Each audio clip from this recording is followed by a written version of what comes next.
गंगा नदी, जिसे भारत की पवित्रता का प्रतीक माना जाता है, के पानी के बारे में एक सवाल बार बार उठता है। क्या इसमें सच में चमत्कारी शक्तियां हैं? यह एक धार्मिक धरोहर है या विज्ञान की अद्भुत विशेषता? आज हम गंगा के रहस्यों पर एक नजर डालेंगे। गंगा नदी को मां कहा जाता है, जिसका धार्मिक और ऐतिहासिक महत्व अनगिनत नहीं है।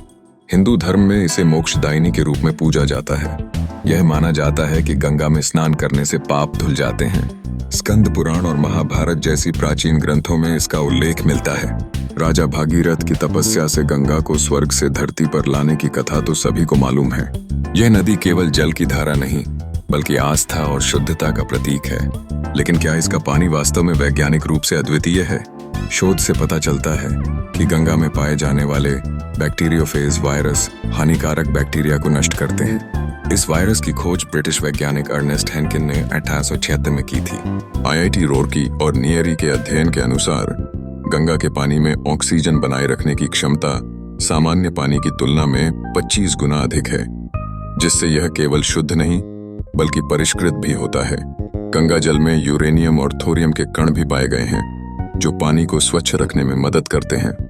इसी प्रकार गंगा जल में प्राकृतिक एंटीबायोटिक गुण मौजूद हैं, जो इसे त्वचा संबंधी रोगों में लाभदायक बनाते हैं। आईआईटी कानपुर के एक अध्ययन में खुलासा हुआ कि गंगा जल में प्राकृतिक आयरन और मिनरल्स होते हैं, जो मानव शरीर के लिए लाभकारी हैं।